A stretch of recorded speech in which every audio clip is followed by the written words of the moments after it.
Apa khabar guru tuition? Memang mengajar kanak-kanak membawa kepuasan hati, tetapi pada masa yang sama mungkin mengajar kanak-kanak adalah mencabar, especially kita adalah tutor yang baru. Jadi dalam video ini saya akan memberikan 4 tip bagaimana boleh mengajar kanak-kanak. Mari kita bermula.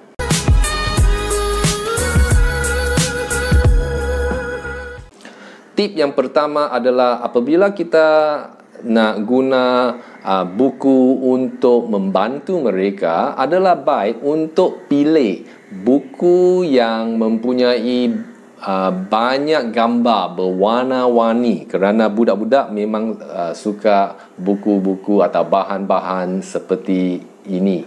Dan selain daripada itu, kita boleh menggunakan flashcard untuk membantu mereka memahami sesuatu subjek, jika subjek itu ialah bahasa Inggeris atau Melayu. Dan kita boleh main game dengan mereka dengan berteka tentang game tentang perkataan-perkataan dalam bahasa Melayu atau bahasa lain yang kita nak ajar. Selain daripada itu, apabila kita nak memilih apakah buku yang sesuai untuk mereka, adalah baik untuk memilih buku-buku yang slightly lebih tinggi daripada taraf mereka. Jadi untuk mengenal pasti apakah taraf setiap murid atau kanak-kanak yang kita nak ajarkan, kita boleh buat satu assessment atau satu peperiksaan sebelum membeli buku-buku untuk mengenal pasti apakah taraf murid itu, dan selepas itu kita boleh membeli buku-buku yang slightly lebih tinggi daripada taraf mereka. Apabila membeli buku-buku untuk mereka, adalah baik untuk membeli sekurang-kurangnya 2, 3 atau lebih bahan bacaan atau material untuk mereka, kerana untuk budak-budak kecil mungkin mereka akan merasa bosan dalam jangka masa yang pendek. Jadi jika kita ada banyak buku untuk membantu mereka, mereka boleh pilih buku mana yang mereka suka, dan selepas itu mereka akan terus berasa menarik apa yang mereka sedang baca.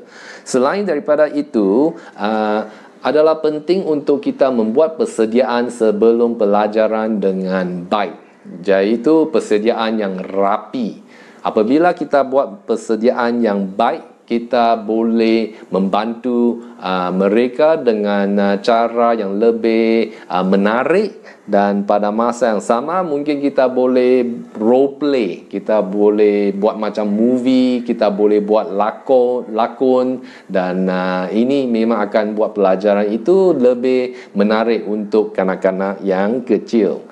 Poin yang kedua adalah cara mengajar. Apabila kita mengajar, kita gunakan perkataan dengan slow, dengan perlahan. Kita tak mau cakap terlalu cepat, kerana apabila kita cakap terlalu cepat, mungkin susah untuk mereka faham apa yang kita nak ajar, terutamanya dengan itu subjek yang berkenaan dengan bahasa. Jika kita cakap terlalu pantas, susah untuk mereka tangkap apa yang kita nak ajar, kan? Dan apabila kita mengajar, kadang-kala kita nak memberi penerangan yang rumit atau term yang susah untuk difaham. Jadi kita perlu menjelaskan dengan cara yang senang difahami dan cara yang menarik. Sebagai contoh, apabila kita nak ajar mereka tentang kitaran air, ya, dan kita boleh menggunakan poin-poin yang senang untuk menjelaskan. Sebagai contoh, kita boleh menjelaskan bahawa air hujan ke laut, dan selepas itu laut itu akan menjadi sangat panas daripada matahari, dan air itu akan tukar menjadi gas, dan dia akan naik ke atas langit. daripada menggunakan ungkapan seperti terapung-apung atau evaporation. Mungkin kita boleh menjelaskan dengan perkataan yang senang difahami. Apabila kita mengajar, adalah baik untuk selalu senyum, kerana mungkin budak kecil mereka rasa malu, dan apabila kita selalu senyum, mereka lebih senang mereka akan berasa lebih senang untuk mendekati kita, dan ini adalah baik untuk mereka dan untuk kita juga. Selain daripada itu, kita boleh memberi pujian ikhlas kepada mereka dan memberi reward kepada mereka apabila mereka berkelakuan baik. Sebagai contoh, kita boleh kata seperti sila habiskan kerja ini, dan selepas itu kita boleh main satu game yang kamu gemari. Jadi dengan menggunakan cara ini memang akan membantu mereka untuk membuat kemajuan yang baik. Untuk memahami seberapa mereka faham tentang subjek yang kita nak ajarkan, sebagai contoh dengan storytelling atau membaca cerita, ada satu poin yang menarik yang ditujukan mengikut laman web readingrockets.org. Jadi di sini mencadangkan 3 cadangan, iaitu selepas membaca cerita itu, kita boleh tanya soalan kepada kanak-kanak.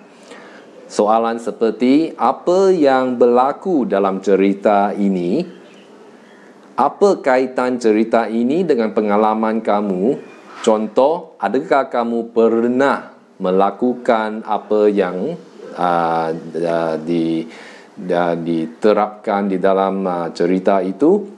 Bayangkan peranan mereka dalam watak cerita. Contoh, apa yang kamu akan lakukan jika kamu dalam situasi sebegini?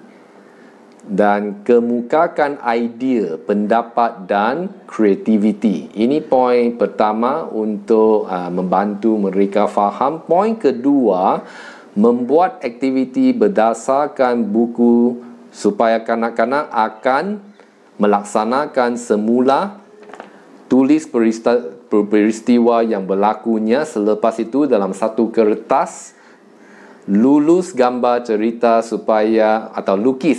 cerita supaya mereka boleh bercerita menurut gambar itu.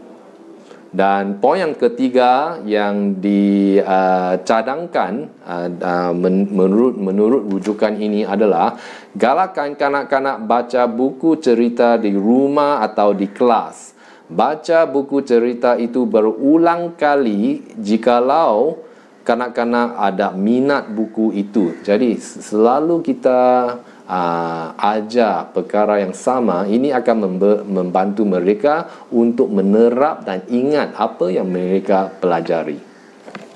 Poin yang ketiga untuk mengajar kanak-kanak dengan lebih berkesan adalah untuk bercakap dengan ibu bapa mereka. Kerana apabila kita bercakap dengan mereka, mereka akan tahu tentang latar belakang, personality dan apakah bakat murid itu. Kita akan tahu apakah kelemahannya dan bagaimana kita boleh lebih membantunya. Mungkin ibu bapa akan memberi beberapa cadangan bagaimana kita boleh lebih senang membantu anak-anak mereka. Jadi kita boleh guna poin yang ketiga itu, iaitu bercakap atau berkomunikasi dengan ibu bapa. Poin yang keempat adalah sifat-sifat dalaman kita, iaitu sifat kesabaran dan selalu positif. Ini adalah sikap yang sangat baik untuk menggalakkan kanak-kanak, terutamanya mereka kecil. Kerana kadang-kala kanak-kanak kecil mereka tidak dengar dengan baik, atau mereka tak dengar apa yang kita nak ajar, atau mereka lari-lari. Jadi bagaimana kita boleh menanggani cabaran seperti ini adalah penting untuk kita tidak menjadi geram atau marah mereka atau jerit terhadap mereka, kerana ini akan menunjuk satu teladan yang tidak baik untuk mereka. Mereka akan sangka bahawa jika seorang yang dewasa untuk mendapat sesuatu yang dia mau kawal, dia boleh luahkan kemarahannya, dan selepas itu dia boleh dapat apa yang dia mahu dapat. Jadi ini akan memberi sangkaan kepada kanak-kanak bahawa apabila mereka nak menang sesuatu, mereka marah saja dan jadi geram, dan mereka akan dapat apa yang mereka mahu. Jadi untuk menunjuk teladan yang baik kepada mereka, walaupun dari semasa ke semasa kita perlu mendisiplin kanak-kanak kerana mereka tidak mendengar, tetapi cara kita mendisiplin dia, itulah penting. Kita nak kontrol kita punya mood, dan apabila kita nak disiplin mereka, memang kita perlu bercakap dengan mereka dengan terang-terang, tetapi emosi kita terkawal, dan kita tak akan menjadi berang, atau kita akan selalu mengawal emosi kita. Pada masa yang sama, kita menggalakkan mereka dan memberikan nasihat masing-masing. Kadang-kala murid itu bukan mereka tak dengar, tetapi mereka mungkin belajar dengan perlahan, atau mereka adalah slow learner. Jadi sifat kesabaran ini amat penting untuk membantu dan terus membantu dan menggalakkan mereka tanpa putus asa. Tetapi dengan ini, lama kelamaan memang mereka akan menghargai sifat yang baik ini, dan mereka akan buat kemajuan masing-masing. Satu lagi poin adalah untuk kita selalu mengajar dengan cara yang terkawal, emosi yang seimbang, dan cara yang positif untuk membantu mereka adalah baik untuk kita tidak kumpulkan stres dalam diri kita. Jika kita selalu kerja dan tiada masa untuk pergi bermain atau untuk pergi holiday, ini akan menjejaskan kita punya mood. Jadi sangat penting dari semasa ke semasa untuk hilang stres, adalah baik untuk pergi berkelah dan bersantai. Dan dengan cara ini kita akan sentiasa dalam satu keadaan emosi yang terkawal, yang stabil, dan kita boleh terus menggalakkan kanak-kanak dengan cara yang sabar dan positif. Jadi saya harap 4 poin di sini pada hari ini boleh membantu anda untuk mula mengajar kanak-kanak. Dan sila subscribe, share dengan kawan-kawan anda, dan jumpa lagi pada masa yang akan datang.